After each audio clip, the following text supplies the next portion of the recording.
This video is going to cover how to solve equations that involve radicals or rational exponents. Remember that when you're solving an equation, one of the big concepts of solving equations is to isolate a certain piece of the equation, often the variable itself. In other words, we talk about isolate x or isolate x squared or whatever it is you're trying to solve. And the way we do that is through inverse operations. So if the equation says 5 plus x, you want to subtract 5 from both sides. If it says 5 times x, you want to divide 5 off of both sides. Well, when we talk about square roots, the inverse of a square root is squared. And so as we solve these, we are going to go through and we're going to be squaring both sides, or maybe cubing both sides to get rid of the radical. So let's go ahead and start in on the first equation. Also, I'm not going to do all of the examples on this page. There are a lot of examples, and we don't need to go through all of them. So I'm just going to do A and B on each set. So when we have a square root, we get rid of it by squaring both sides. So we're going to square both sides. In this example, we're going to get x is equal to 36x squared. Remember, this is the note over in the margin. Always set quadratics equal to 0 to solve it. So, in other words, I want to subtract this x from both sides and realize that those are not like terms. And so I get 36x squared minus x. Now I need to solve this. And to solve it, the way I solve quadratics is I factor. So I'm going to factor out my GCF of x, and I get 36x minus 1. Then, the way we solve this is we set each factor equal to 0. So we set x equal to 0, which is x equals 0, and we do the same thing for 36x minus 1. And so we add 1 to both sides, and then we divide by 36, and we get an answer of 1 over 36. That seems like kind of a strange answer, but there's nothing wrong with it. It would work. And we should take a minute to do a mental check. At least a mental check, maybe a check on our calculator, or maybe a check by writing it out. So let's go back and check 0. Is the square root of 0, well that's 0, is that the same as 6 times 0? Yes it is, 0 on both sides. Let's try 1 over 36. Do you know what the square root of 1 over 36 is? It's just the square root of 1 over the square root of 36, so in other words it's 1 over 6. And so then that's on my left-hand side. On my right-hand side, I get 6 times 1 over 36. Well, 6 times 1 over 36 is 6 over 36, and that also reduces to 1/6. So they both do work. But my point there was make sure you're checking your work, checking your answers, because we want to make sure we are getting them right and we're not missing something. Okay, example B, similar. But we have to isolate that square root first. So we have to subtract our 2 so that we can get our square root isolated before we just jump into the equation. Now that it is isolated, now I can square both sides.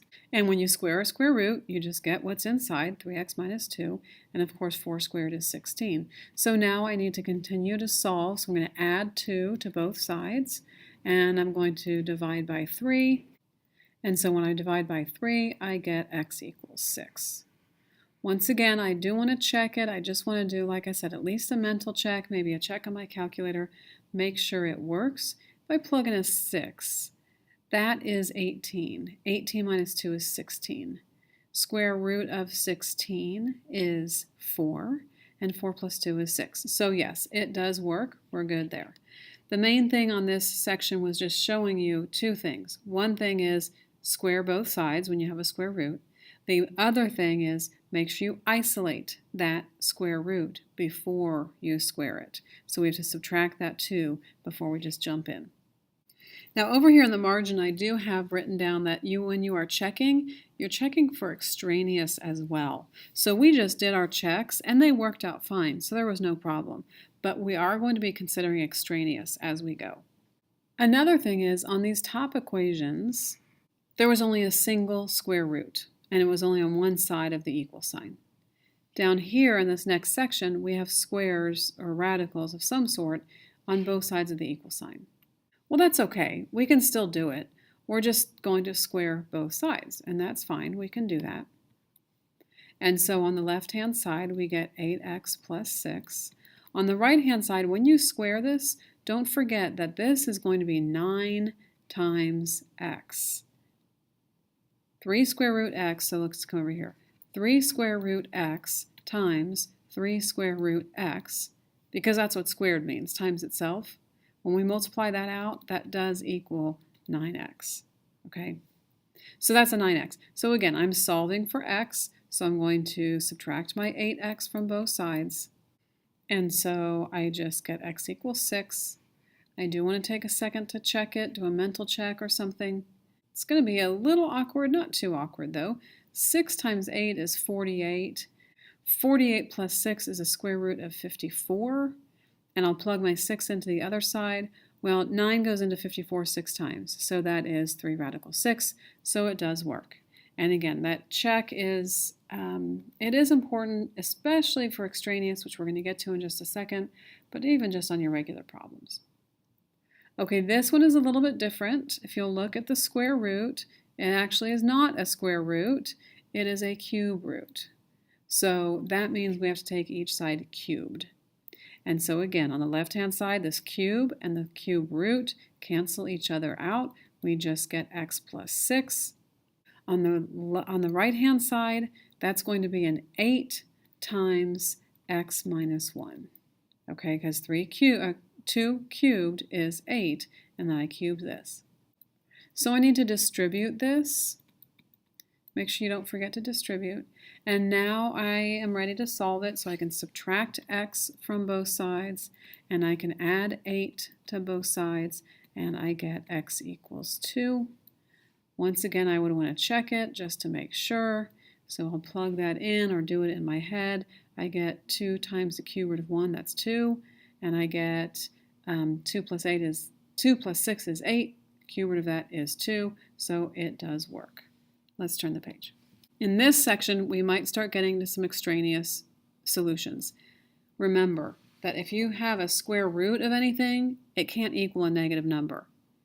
You can't have, like, let's just say the square root of 25. That's not going to be a negative.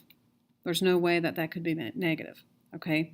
So those are what we're looking for, basically, are some extraneous things that might cause the equation to say that there's a square root equal to a negative number. So I'm going to square both sides, and another thing in this section is when we square both sides, we have to multiply that out. So I'll get to that in just a second. But on our left-hand side, we just have 2x plus 14. On our right-hand side, we have to multiply it out.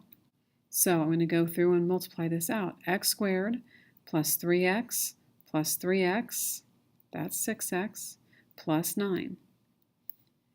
Now again, it is a quadratic. On quadratics, I want them equal to 0, and so I need to subtract my 2x from both sides, and I need to subtract my 14 from both sides. I can factor this. So I factor it, I get x plus 5 times x minus 1. I have to set each of those factors equal to 0. So I get negative 5 and 1. Okay, here's where my check comes in to be pretty important. I should have left more space here. I don't have enough space. But let's check our negative 5. I'm going to come over here in the margin. If I checked a negative 5, all right, well, on the left-hand side, everything's going to be okay. Because on the left-hand side, I get negative 10 plus 14. That's the square root of 4. That's 2. On the right-hand side, when I plug this in, I get a negative 5 plus 3. Well, negative 5 plus 3 is negative 2. And there is no square root that would equal a negative number. And so this solution, we checked the negative 5. That one is not a solution. That is extraneous. The 1, I'm just going to plug it in. Well, the 1, it will work. If we plug in a 1, we would get 2 plus 14. That's the square root of 16. And on the right-hand side, we get 1 plus 3 is 4. So the 1 does work, but the negative 5 does not work. That is extraneous. Let's look at the next one. Again, we're going to square it. Okay, so I'm going to square it, and when I do that, I have to multiply it all the way out. My left-hand side is easy. My right-hand side, a negative times a negative is a positive x squared. I have a negative 4x and a negative 4x. That's a negative 8x and a plus 16. Again, it's a quadratic. I want my quadratics equal to 0. So I'm going to add that 9x to both sides and subtract that 28 from both sides. And I'm going to factor this. I set each of those factors equal to 0, and I get a negative 4 and a positive 3. I want to check them. So I'm going to go up and check it. And when I check it, it looks like it might be okay. Let's see.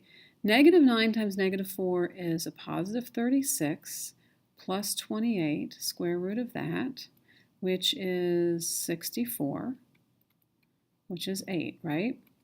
Okay, plug in a negative 4 over here. A negative 4 plus 4, well, negative 4 is 4 plus 4, that's 8. And that does work. So that one is okay. Even though the number itself was negative, it worked out okay. I'm going to try the other one. Plug in my 3. So when I plug in the 3, I get a negative 27 plus 28. That's square root of 1. And on the right-hand side, I get a negative 3 plus 4. That's 1 equals 1. That's okay too. So sometimes they both work out, but you just have to check and make sure, because you cannot have a square root equal to a negative. And when I plugged mine in, I went all the way out, plugged in the whole thing. You really don't have to do that. What you really need to focus on is the equal to part, on the right-hand side in this case. That cannot be negative. When you plug it in, if that creates a negative, it's wrong. But these, if I plug those in, that was a 0, that's fine. Plug that in, that's a 1, that's okay too. Sorry, that was not a 0, that was an 8. So an 8 and a 1, those work out just fine. Last section is really the same thing. It's just the fact that these have fractional exponents, but you know that the 1/3 power means the cube root, and the 1/2 power means a square root, and so forth. So these are really just the same thing that we've been doing. In other words, I can take this to the 3rd power, and I can take this to the 3rd power. And the 1/3 and the 3rd basically cancel each other out, or you could say 3 times 1/3 is 1. So that's just z plus 5. And on the other side, we have a 27, so z equals 22. You would want to take a second to check your answer. If I plug that in, that's 27. Cube root of 27 is 3. It's good. Last problem for the notes is this one. We are going to square both sides and square both sides. So the square and the 1/2 power cancel each other out. This time it is a quadratic, so I need to set it equal to 0. So I need to move my 2x over and move my 15 over. I need to factor it. So I get my two solutions of x equals 5 and x equals negative 3. I might want to take a second to plug those in. And like I said a second ago, the main thing is the equal to part, in this case the right-hand side, because that could equal 5, and I plugged it in. We go 10, that's 25, square root of 25 is 5, good. If I plug in the negative 3 though, I'm going to get a negative 6, so that's 9 to the 1/2 power. Is that equal to negative 3? No, it's not. So that one is extraneous, so we don't want to put that in our answer. This one, though, works out just fine.